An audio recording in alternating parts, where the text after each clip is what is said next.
Well, colleges are already reporting record numbers of applications, making the admission process more competitive than ever, which means your application has to be the best it can be. College athletics, fun parties, pattern recognition, and of course, hundreds of classes to choose from. All this and more awaits the graduating senior class of '09 when they get to college, if they get in. The first hurdle, college applications. I obsess a whole lot about college applications. Tip number 1, don't rely on anyone else to help you. A lot of my friends had horror stories because instead of doing their applications themselves, they had their guidance counselor do it. Their applications didn't get off in time. Tip number 2, the essay on your application really can make a difference. You definitely have to make yourself stand out in the college process, and I think the essay is where you should focus that on. Don't write to impress. Write what comes to your heart, and they give you multiple choices to talk about. Write about what's really important to you. Tip number 3, don't undersell or oversell who you are.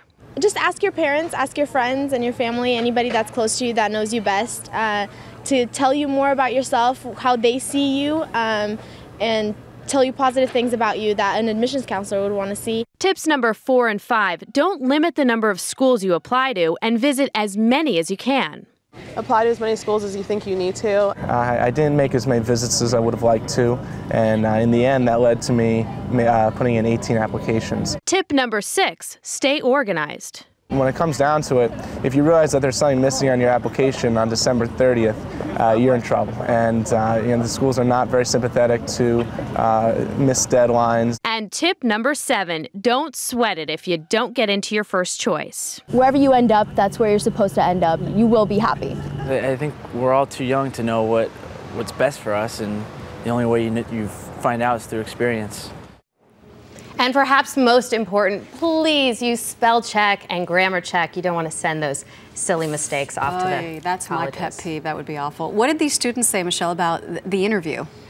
They gave great advice in saying that it's a great chance for you to set yourself apart in person. And actually, as someone who did those interviews with college students or college applicants last year, I noticed there was one student, he came to me and he had great questions about the university. He sold himself really well. I wrote a glowing recommendation for him. Now, on the opposite end, I had a young woman. She wanted the interview. When I emailed her and I said, what time do you want to do this, whatever, she blew me off, which doesn't bode well for her.